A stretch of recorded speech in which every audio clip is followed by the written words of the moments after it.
And officially. All right, let's dive into our agenda. Welcome and introductions. We'll hear from our incredible panelists. Then we'll dive into a quick MBA overview. Then we'll jump into the panel, which will be the bulk of our conversation and really the reason we're all here tonight, which is to learn from these expert panelists, and then wrap up and make sure you have what you need to know what to do next. So with that, I will just do a quick introduction on myself. My name is Erica. I run experience here at Leland. I run our community, I run our coach network, and really just so excited to be here and help you in your pursuit to an MBA at a top program. I love what I get to do because I get to help people be successful. We love being part of your this time. We know that there's a lot of challenges that come into it, but we always say when you join Leland, you get an army of supporters in your corner. And I really want each of you to feel that while working with us as a platform. But the real stars of the show are these incredible panelists. They are all top admissions coaches, hand-selected to run this panel tonight. We're going to go in reverse order. I'm going to start with Yvette, then Matt, and then Pamela is going to bring us home to introduce themselves, and then we'll be able to hear from them throughout the evening. Take it away. Hello, everyone. Thank you for joining us in what is probably everyone's late evening. My name is Yvette Romero. I'm a graduate of Harvard Business School, and I have been coaching young professionals for about 10 years now to top business schools, mostly in the US and some in the UK. What can I say about myself? I'm really excited, like you all, and also a little anxious. I suppose I'm a little anxious with having such a personal conversation because the application process is very personal. And I always get a little anxious when I don't know somebody one-on-one or even with large groups and I don't know that group. And I really hope that I provide something that is useful for everyone. And my hope is that everyone at least walks away with one new question that you ask yourself that gets you closer to getting a more incredible visionary story. And feel free if you do get a new question that comes to mind that you feel you derive from our conversation, from myself or Pamela or Matt. I would love to see that in the chat to see what everybody's thinking. But Yvette Romero, very nice to have everyone here. Matt? All right, thanks, Yvette. Hey, everyone, nice to meet you. My name is Matt. Quick background about me. In a previous life, I was a Navy submarine officer, decided I hated being locked in a tube underwater, so I went to business school not too long ago, graduated in 2021 from MIT Sloan. Actually did their dual degree program with the engineering school, so I was a super nerd for a couple of years. Have been at BCG ever since. I'm a project leader out of our DC office, doing most of my work at the intersection of industrial goods and operations. But that's all boring. We're here to talk about coaching and MBA admissions. So I've been coaching for 6 years now, and with Leland for just over 2.5 years, which is crazy. Do most of my work with the M7 schools, a ton of Sloan, a ton of HBS, GSB, you name it. Super excited to be here and chat with you guys. And as Yvette, said, and I'll echo, would love to see an active chat tonight so we can, get the most out of this time. Looking forward to it. And I will pass it off to Pamela. Hi, everyone. My name is Pamela. I graduated Columbia Business School in 2006. I'm going to age myself here. I then went into a career in strategy consulting and spent the next 12-ish years working in a mix of consulting and internal strategy, mostly for Fortune 500 companies. In 2010, I started working part-time for a company called MBA Mission, which is where I dove into or had my introduction to the world of MBA admissions consulting. And I parallel pathed it for many, many years. And ultimately, I decided I was much more passionate about admissions consulting than my day job. So in 2019, I formed a company and started consulting full-time. Occasionally, I still work a little bit in industry in the off season. And I recently co-founded another company with another Leland consultant. I've been on the platform for about 2 years. I mostly work with M7 schools, a little bit with the T15 and a couple of schools in Europe and Seattle, LBS mostly. Very excited to be here and feel free to ask me any questions. Awesome. Thank you so much. As you can all tell, very, very qualified individuals with lots of insight that they're going to share this evening. Now we want to hear from you all just to get some engagement in the chat. Where are you working and studying? What's your dream MBA program? Feel free to drop it in to begin the conversation. I'm happy to go first. I'm in Salt Lake. I'm going to drop that in the chat so people start going. I work for Leland. Anyone? Who's going to be the first brave? Okay, here we go. Starting to kick off. This is excellent. Great. Awesome. People from all over. I love it. Okay, keep it going. Excited to hear from all of you tonight. Get to know you better. As Yvette mentioned, hopefully you all come out with questions that you can get answered and opportunities to follow up with all these coaches. Emma, if you don't mind dropping their profiles one last time. So if people do end up wanting to schedule one-on-one time with each of these coaches, they can do so. A quick background on Leland. I know many of you, this is maybe your first Leland event. Hopefully it's not, because we host these all the time and we really want you to get as much value as you can. But if it's your first time and maybe you haven't even heard of Leland before, just a quick overview. We are the one-stop shop to help people break into the most competitive career paths in schools in the world. So we really focus on where do you want to be and how can we help you get there? And so our three main service offerings are one-on-one coaching, which is kind of the flagship of what Leland does. Live cohort-based classes. So right now, for example, we have like an MBA boot camp. We also have an investment banking boot camp going on right now, all different types of cohort-based learning, and then free community events and initiatives such as this one. As mentioned, we host hundreds of these every quarter. Our goal is that by attending these, you can get closer to your desired outcome while simultaneously working alongside coaching for tailored support along the way. It's working every year. Leland has helped tens of thousands of people break into elite schools and career opportunities. You can see some here on the right, but our goal is to help you win. As mentioned before, when you work with Leland, we draft an entire army onto your team, and we win. When you win, we celebrate you. We want you to get your top jobs. We want you to get into these top business schools. So consider us very, very invested in your journey and doing everything we can to help you reach your goals and be really excited about what comes next in your lives. If you are kind of curious, okay, so how does Leland actually work from a more tactical day-to-day basis? We help you get connected with coaches who can work on any of these things here. It's maybe test prep, maybe it's interviews, maybe it's the full end-to-end application. Each of these experts do lots of application support. They're working with tons of clients on the platform to help them get into the most prestigious schools. If you would like to access exclusive deals to work with coaching on the site, feel free to scan this QR code. Emma will also drop it in the chat. This is where you can meet for free with a Leland team member, and we'll make sure you get connected to the right coaching, services, and discounts. So Emma, if you don't mind throwing that in, go ahead and schedule calls. I'd love to see many of you talking to our team and getting aligned with an expert that's right for you. All right, let's dive in. So just to kind of set the tone, obviously I want the experts on this panel to do the majority of the talking. I do not have an MBA myself. I am just here as part of the Leland team running our community. And so to start off, we just kind of give you the basis of this information, and then we really heavily lean on the panelists who are the true experts. So many of you coming here tonight wondering, where do I start? There's lots that is involved in the process, GMAT, GRE, thinking about your application strategy, letters of recs, all these things that we have listed here and many more. It is a long process. I think the biggest thing to be aware of is it's not something you can do overnight. There is a lot of thought. To Yvette's earlier point, telling your story is like a long journey, thinking about everything you've done in your past and where you want to be, and creating that narrative, as well as, you know, academic statistics and everything in between. So hoping with the next 47 minutes that we have tonight, we can dive in with our coaches and help you feel comfortable with each of these parts of the application.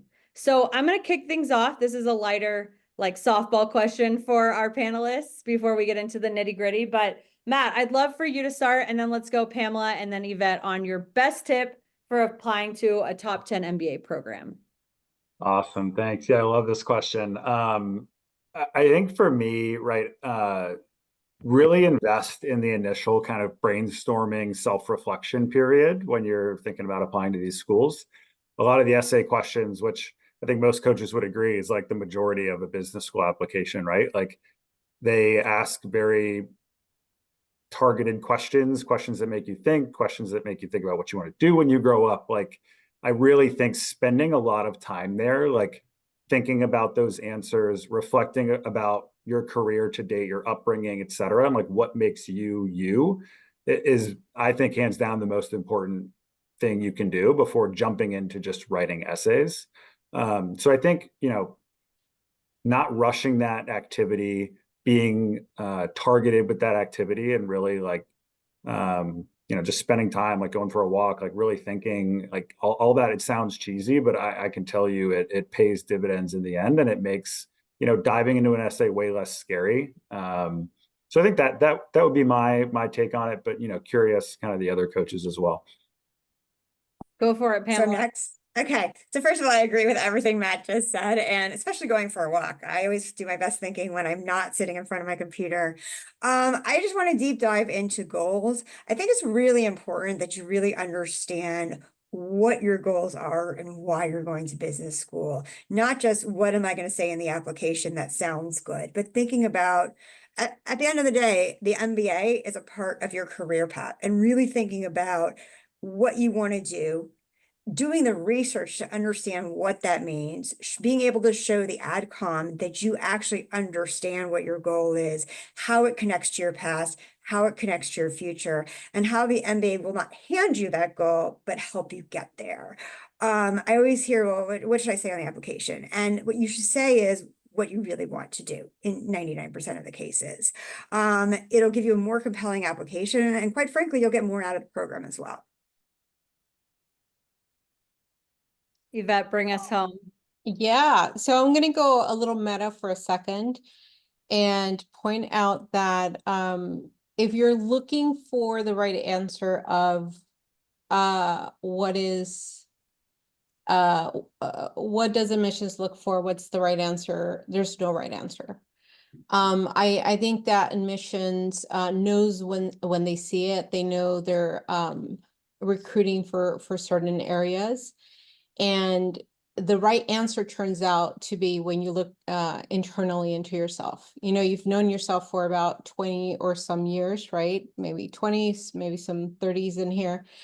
And you're the expert in your life. So you're really looking internally and asking yourself, what is my connected story? And I think Matt and Pam both talked about this, and the goal is sort of, one of the steps that you look into that is future looking, but you also have to look into the past, as Matt said, which is, thinking about how you grew up, who did you grow up around, what characteristics about you are indicative of the type of leader and the type of classmate you're going to be, and connecting those dots and really not only sharing facts, but sharing insights. So it's not the fact that you attended Yale or you attended UCLA undergrad. That's a fact. How you grew from that is the real insight. And maybe your academics didn't go so well, and that was a sandbox that taught you how you learn. And that's a story you need to tell admissions. And, saying that you work for McKinsey or you work for Google or you work for BCG, that's a fact. Having a certain case or exposure to a certain industry, that's also a fact. You need to extrapolate the insights and say the so what, like how did you grow as a result of that exposure, of that experience, and do it throughout your life. So from personal growing up to who are you in the community, who are you in college, and then you extrapolate that to the future. Who are you going to be in the classroom, and then your short and your long-term goal.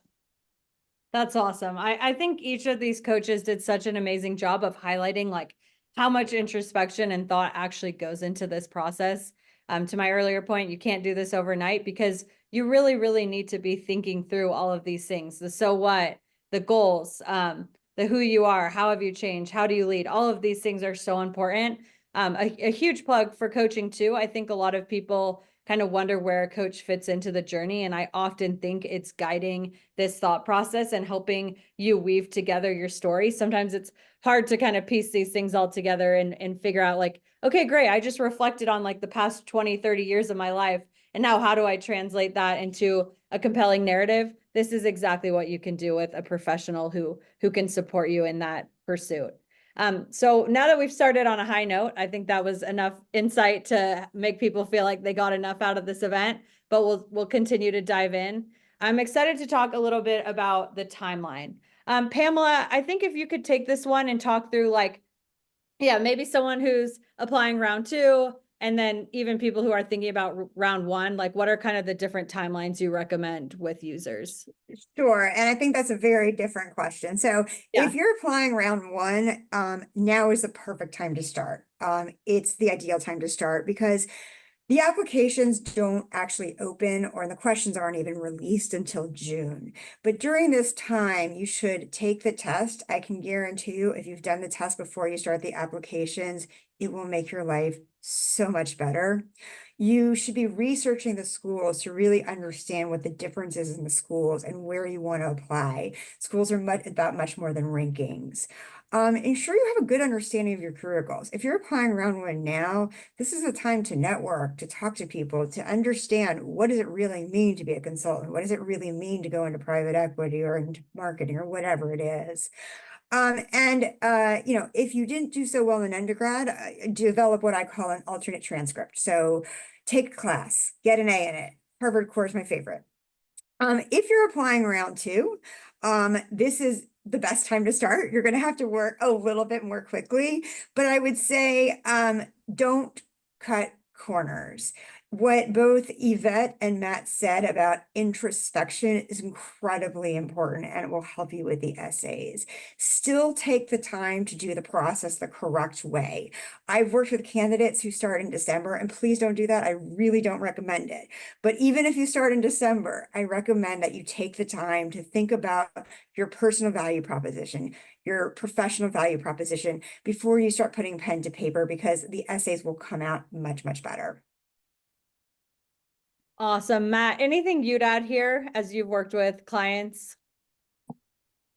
Nothing to add on in terms of like when to do things. I mean, the way I tend to approach this with clients is like, agree, have the test score done. Like it's just something that's not hanging over your head. It's by far the worst part of the application. Like I think everyone would agree. And then I think be careful about letter of recommendations, right? Like typically can very quickly become the long pole in the tent. So I like to get a test score, a resume, and the letter of recommendations done like extremely fast, because one, those scale across all applications, and then you can like dive into the essays. In terms of like, should you do it in November or December? Like obviously it's going to depend on your professional career and what you've got going on, but that's just my approach in terms of like the steps needed. Yeah, that makes total sense. We will dive deeper into the letters of rec process, but I think that's a huge thing, right? The people who are writing your letters of rec, they don't have all the time in the world.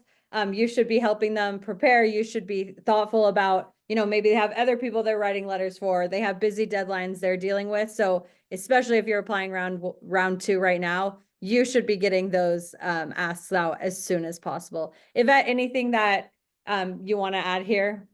I'll add something quickly. I know this is a black box for everybody who's doing this for the first time, and everybody on this panel has seen this process many, many times. I've seen it 300 times, many times successfully.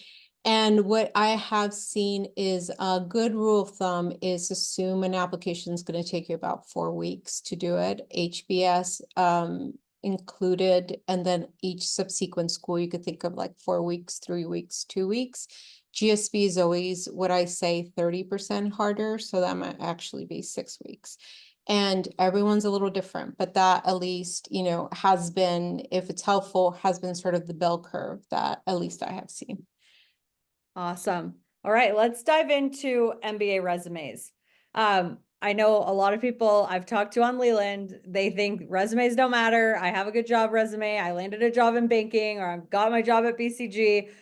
What are the primary differences between a regular job and an MBA resume? Yvette, I'll start with you, and then I'm going to pass it over to Pamela. Yeah, I think it is very simple. A MBA resume should project and speak to the outcome of your work to you, not the company.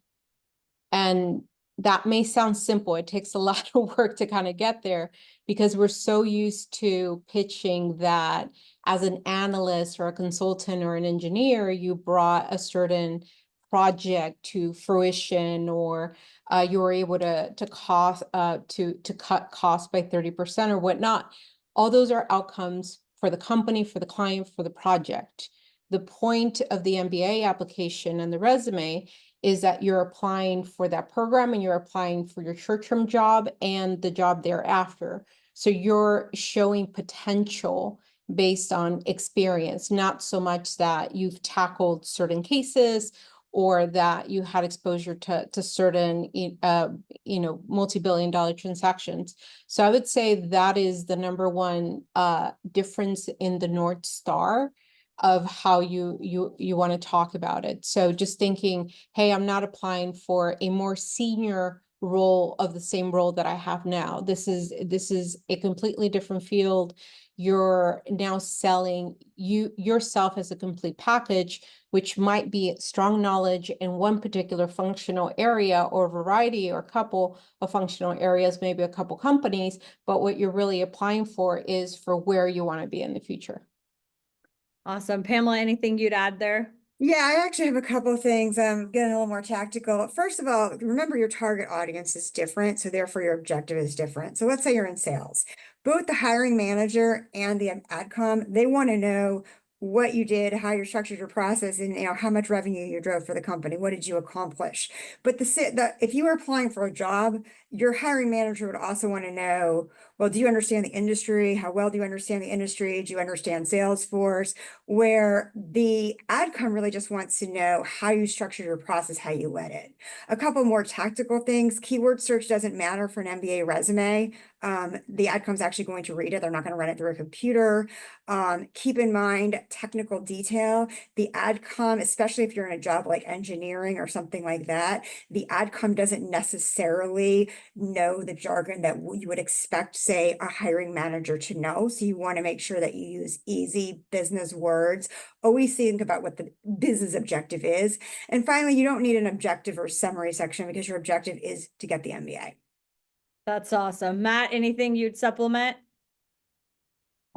No, I think that's actually covers it all. Yeah, that was excellent, both of you. I think Yvette really focused on like, you're showing leadership potential, you're showing impact. Like they are betting on you as an individual when they accept you as a candidate to their business school. And so through your resume, they're trying to see, does this person have a track record of success? Are they going to be a strong contributor? How did they actually move the needle in this organization? And how does that project how they would move the needle in future organizations to come? And then to Pamela's point, just to reiterate, they don't care about the technical terminology of your data science job. They want to understand more broadly, what did you bring to the table? So I think that was all fantastic advice. Let's jump to the next one.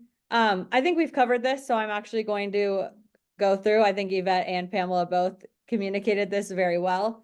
Matt, I'm going to pass this to you because you spoke to recommendations in your first tip, or I guess around timeline. Why are they so important? I think recommendations are one of those things that people feel like they don't have any control over. It's just something that they have to ask someone to do for them, and they get really hung up on the other parts. But I'm curious from your perspective, why are they so important and how do they fit into the broader application? Yeah, I mean, I think first off, the level of anxiety around letters of recommendation is real, right? Like you mentioned, it can very much feel like it's out of your control, like you don't know what these people are going to say. All that being said, I think if you work with the right coach, and I think many coaches do this, like there are ways to prepare your recommenders, right? Like you can, if you've seen the movie Inception, like you can inception ideas of like what they'll write about in your recommendation, or give them like tactical examples to use when they write it. So I just wanted to start by saying like you should not be stressed about these. Like there are ways to make kind of get that control back if you're type A or what it might be. But I think why they're important though, throughout an MBA application, like you're the one talking, right? It's all your voice.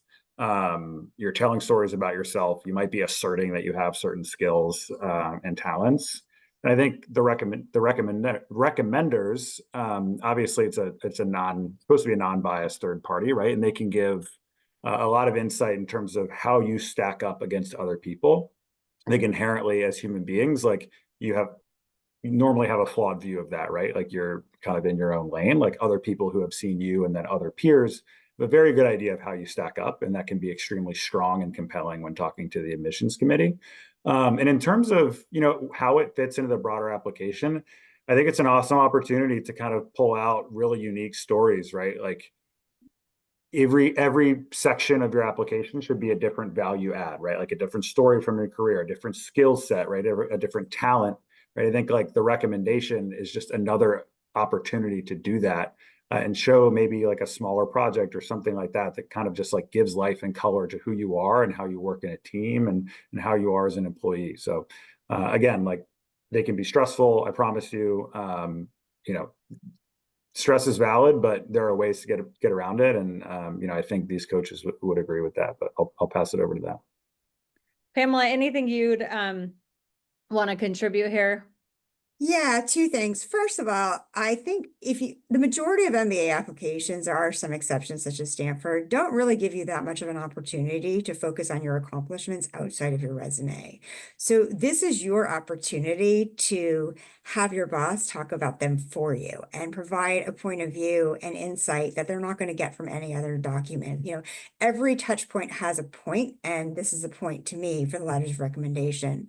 The other thing to keep in mind is, almost everyone's boss is going to say they're great. Very few people have somebody say they're not great. So the devil's in the detail. If they want to talk about a project you led and why you were great at it, they need to go as to not just say you were the best leader they've ever seen, but how you led the project in a way that stood out against other people who had led projects at your level.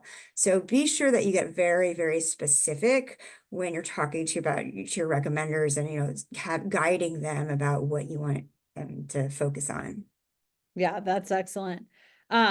I'm going to pass this one to you, Yvette. How do you best prepare your recommenders? I know Matt spoke to this a little bit in his answer, and curious if you have anything you do specifically with clients to yield the best outcome.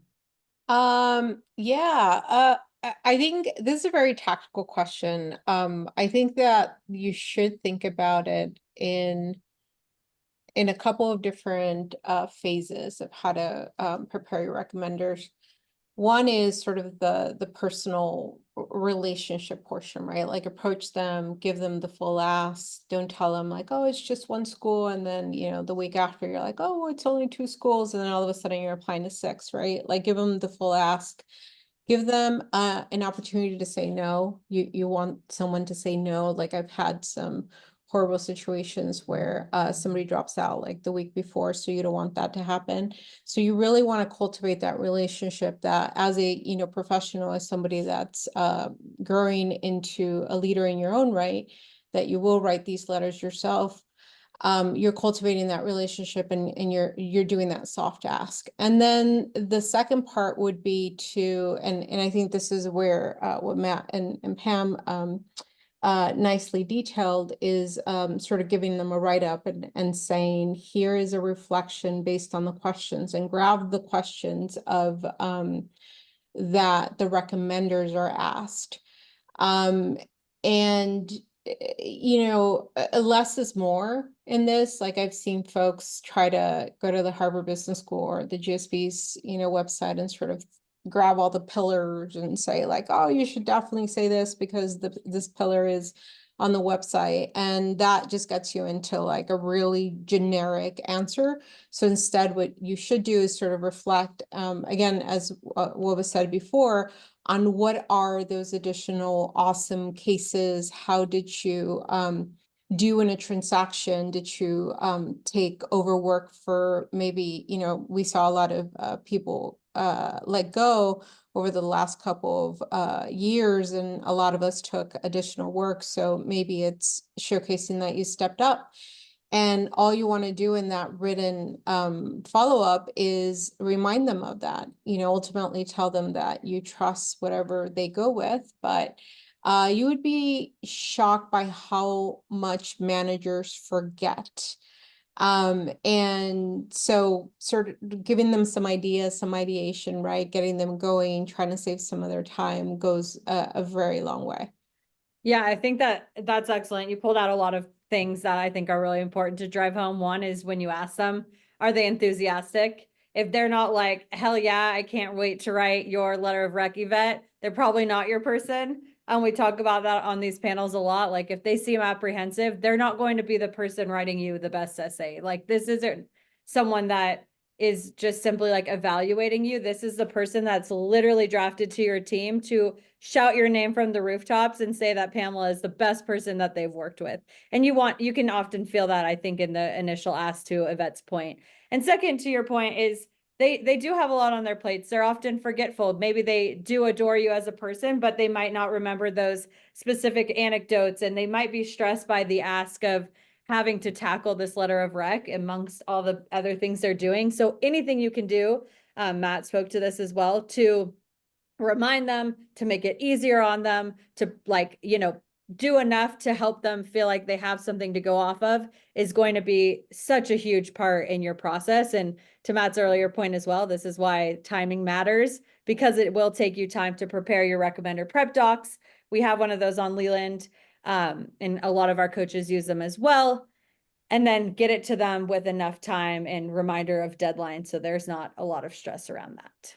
And again, to plug coaching, I know we've done that a lot throughout. This is another way that coaches often help their clients, is in preparing the narratives and stories and outlines that they provide their recommenders. Because at the end of the day, you actually do have a lot more control over the outcome of these letters than you think. And a lot of that just comes down to the initial preparation you're willing to put into it.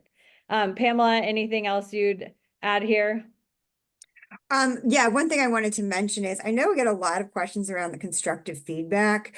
Look at your old reviews and go back and think about whenever you've had somebody say, you should work on this, because you can usually give them constructive feedback. And then the other thing is, and I see this so many times from recommenders, please let your recommender know it's okay to truly give constructive feedback. No one is perfect. The CEO of the company has places they can improve. And if your recommender can't find one thing to improve except you work too hard, it gives less validity to all the wonderful things they're saying about you. Yeah, totally. And I think from talking with several admissions coaches as well, like when they give you that feedback, they can also talk about providing it and how you then improved, right? That's what the school wants to see. It's how has this person taken feedback and become better? They don't expect you to be perfect, but they do expect you to be someone who, cares about growth and how you're bettering yourself every day. All right, this has been great so far. Can we show some love for the panelists in the chat? I'm learning so much, and I think this is just such tactical information. Okay, now we're going to jump to the essays. I think if we were to poll everyone in the chat what they were most stressed about for the application, it's usually GMAT, GRE, and then essays. So we're going to spend a good amount of time talking about them today. Matt, I'm going to pass it over to you. How do I get started with writing my essays? Thanks, Erica. I'm going to give such a consultant answer really quickly. It was just like, it depends, right? It depends on which essay it is, right? But I do think, all jokes aside, like I've already shouted this from the rooftops, right? It's that introspection, like brainstorming, right? You want to think about powerful stories that imply the skills that you have and the abilities that you have, right? Like an essay is not an opportunity to just assert things, right? Like you can say that you are smart and you are creative and you are innovative all you want, but like that doesn't mean the admissions committee will believe you. But if you tell them a story or give them a tangible example that is powerful, succinct, and like I said, strong, then it will be implied that you have certain skills, right? And not to mention, it will be something that they remember 20 minutes after they've read your application. Oh, I remember Matt's essay, right? It was a very cool story. So that's why I think, to get started, it's really like, okay, what story fits best here? And then quickly after that, what I like to do with my clients is talk about what I like to call essay real estate, right? Most schools have a word count for these essays. Some schools don't, right? But most do. And I like to actually think about those word counts like real estate, right? If you have 500 words, like, okay, can we fit in 2 stories that show 2 different examples of you being innovative here, right? Or if I have 250 words, can we get one story that's 100 words, one that's another 100, and then kind of a 50 word closing, right? Like I like to start there. And then as we kind of go through, that iteration process, we obviously like flush out the essay, and, nothing needs to be perfect for word count, but I like to, again, kind of get the story set and then think about, how succinct do we need to be to get our message across? That's excellent. Yvette, how do you begin working with clients? So let's say it's the essay portion. Maybe they bought a comprehensive package with you and now they're getting started on the essay. How do you work with them on this? Making sure I'm unmuted first. Yeah, great question. So I would begin with the brainstorming piece, and Matt spoke to this early on at the start of the conversation.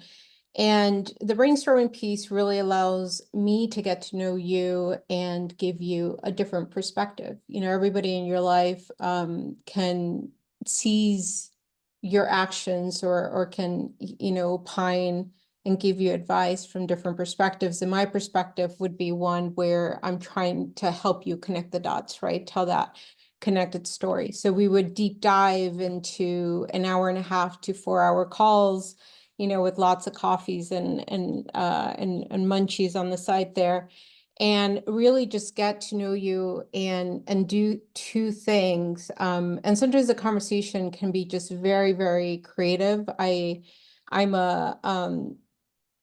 someone that, as a consultant, MBA admissions consultant, I bring industry experience. So I've pitched innovative startups. I've done startups myself. I worked in finance. I worked in real estate and consulting and tech as an engineer.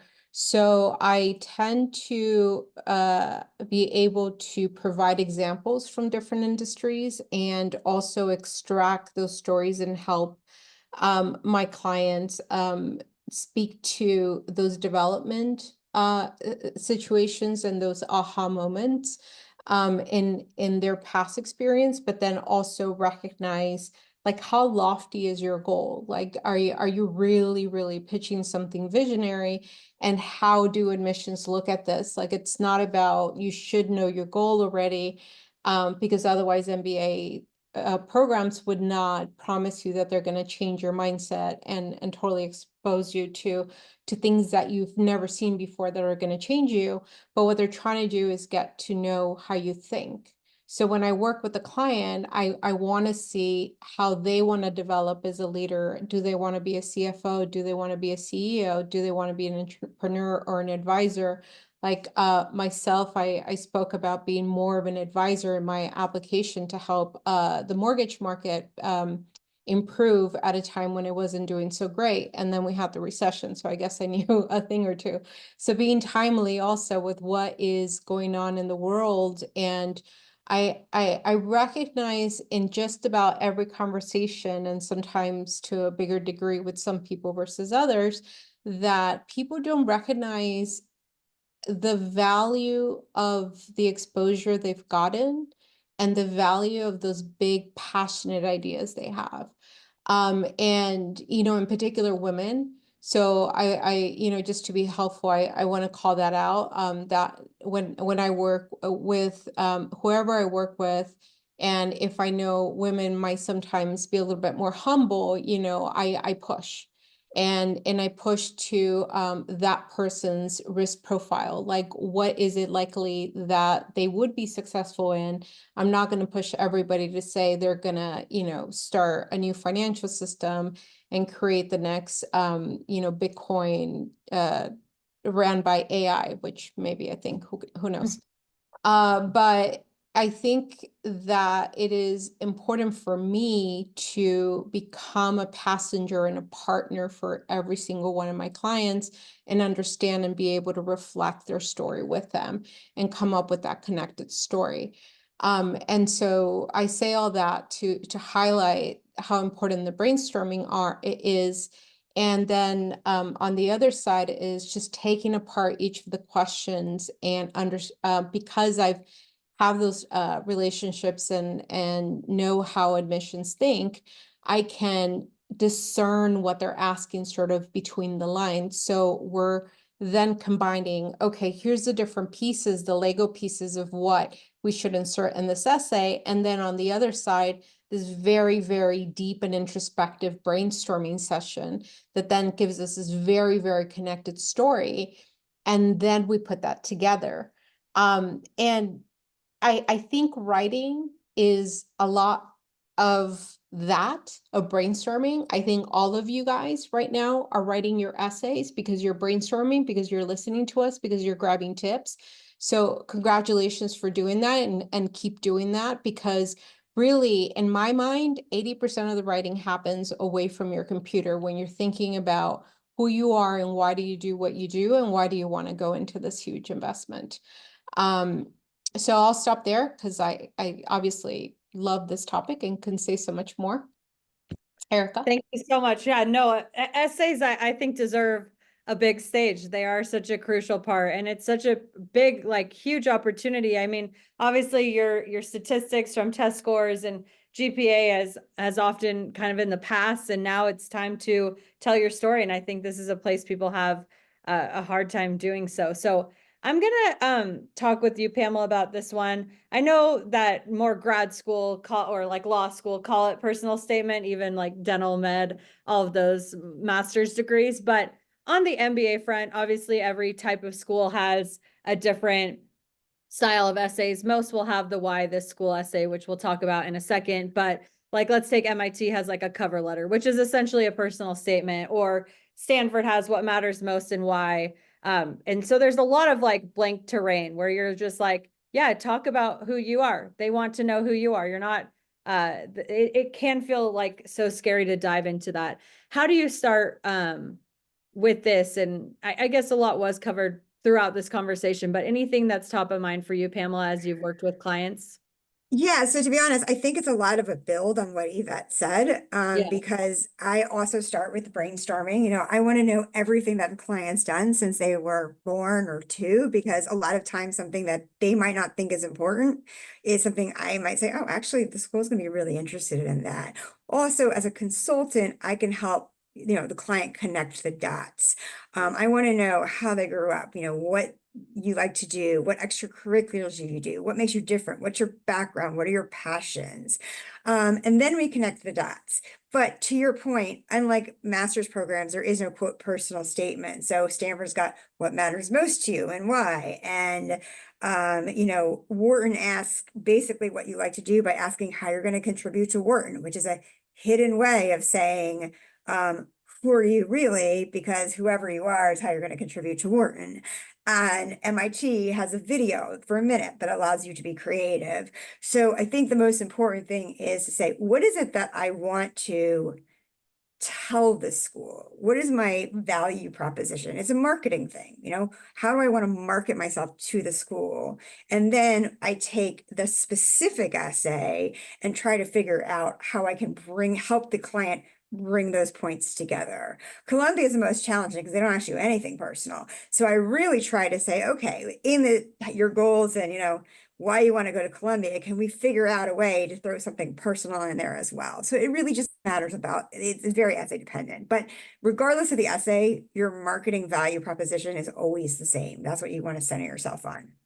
Totally. Yeah. And to everyone's point this evening, it's that introspection that's going to allow you to know ultimately, like, what is it that you want to put forth? And you have to answer the question. I think that's a big thing I've seen with MBA applicants and here too, is like, yeah, people are so focused on like telling a certain part of them or like wanting to showcase a certain side or tell a specific story that they're like not doing that in a great way. But hopefully by doing the introspection and reading the questions and being aware of like that unique school, you can kind of tailor all that you've spent time on brainstorming in the right way. Matt, anything else that you'd add here? I think Pamela hit most of it. I think I'll just make my one plug for the Sloan essay. It is a cover letter. I think you can go a ton of direction, but I do think the one thing about Sloan, and I think it's hidden in a couple other schools, right? Like they're actually telling you exactly what they want to hear, right? They say that they want people who can redefine solutions to conventional problems and strive to preempt unconventional dilemmas with cutting edge ideas. Like that's who they want. They have just told you they're prime candidate, right? So show them that you've got that, right? So I think like the moral of the story here is it always depends on the essay, but I think like what Pamela said in terms of connecting the dots and like really bringing out like who you are and your upbringing, like cannot shout that enough. So it was a wonderful answer. Yeah. I think so much of this comes down to like the depth too of the person. So many people say like, oh, I'm just like everyone else. But if you are doing the introspection since you're two, per Pamela's comment, you should know that you are actually very different.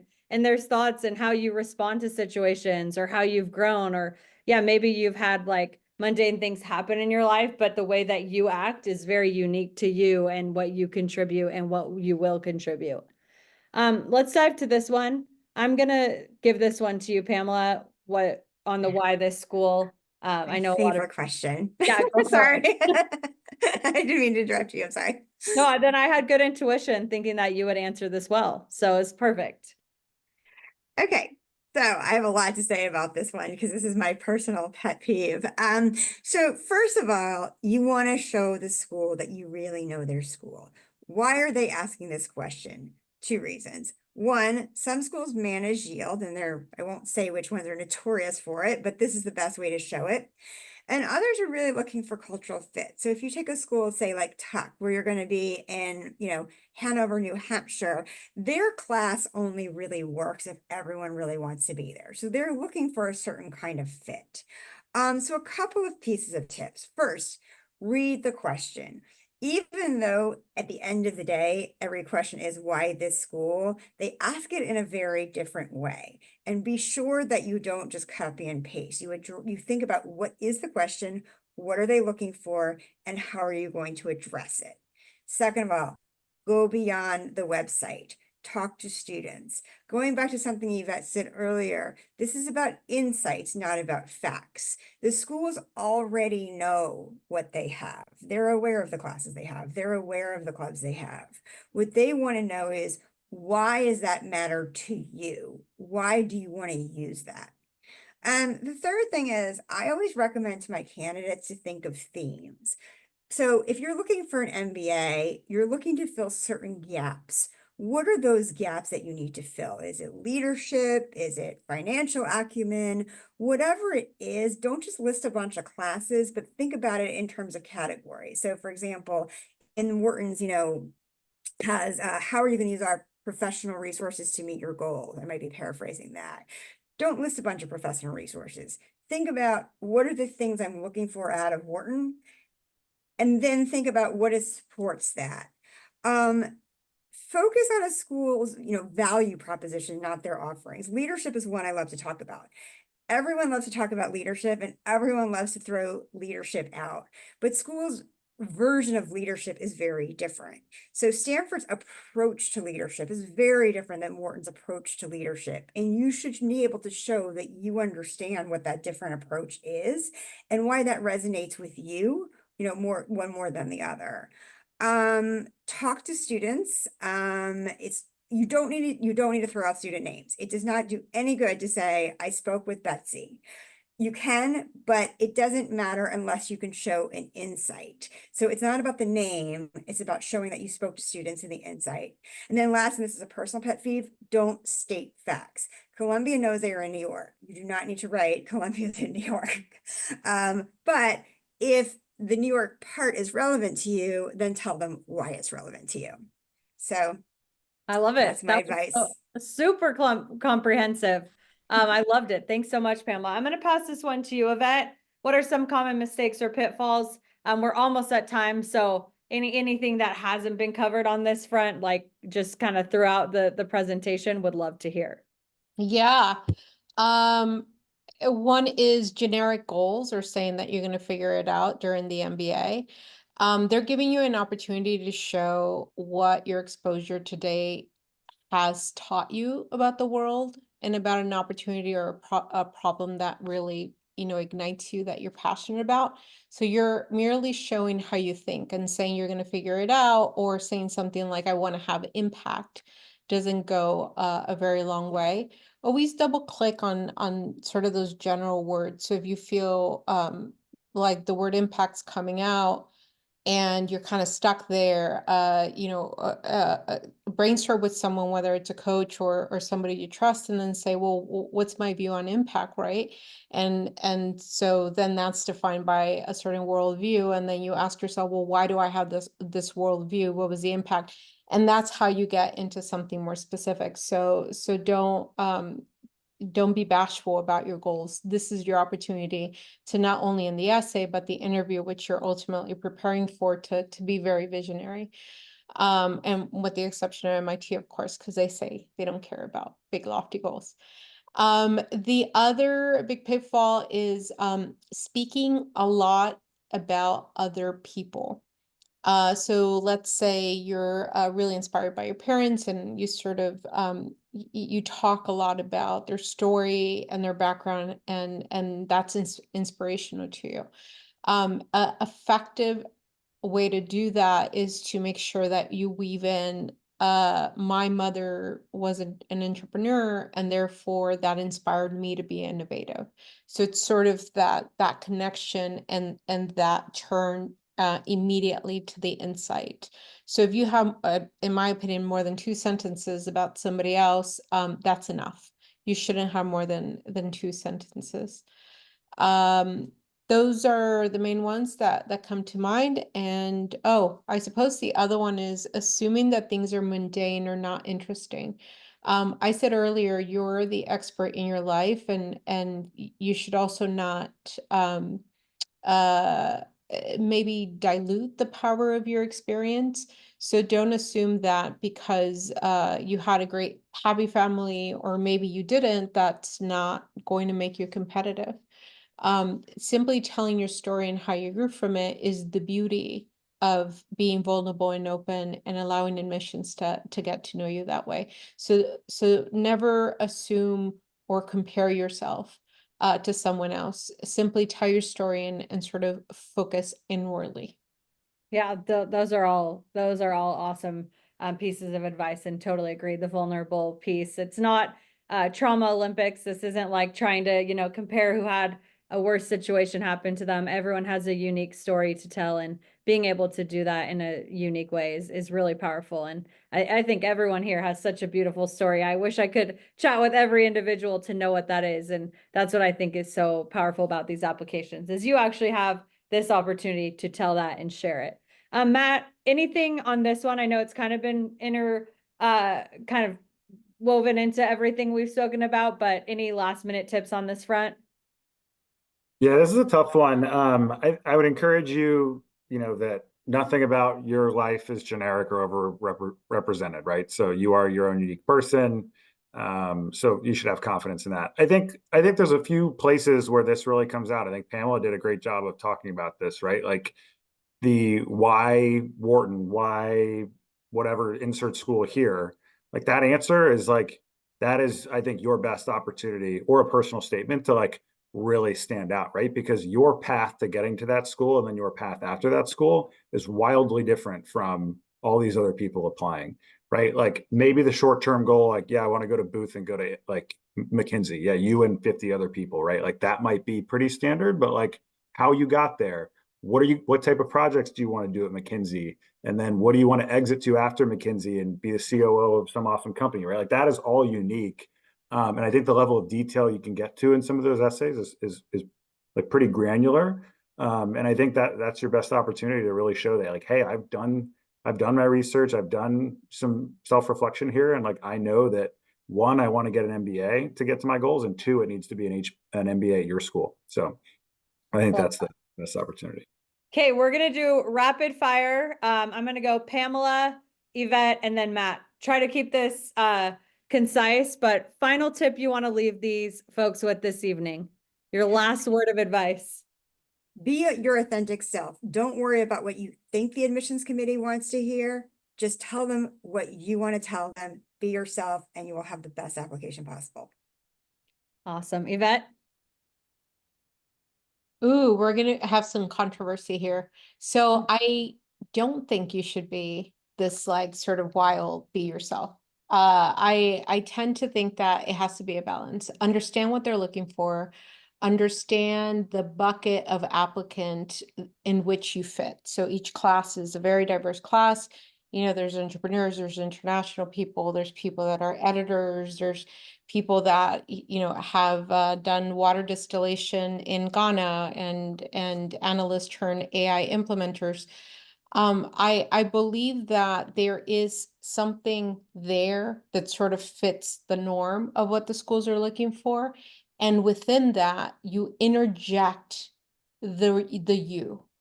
And so I think it's a combination because you know, if you really want to stop doing consulting because you would love to only work 3 hours a week, that's not going to fly, right?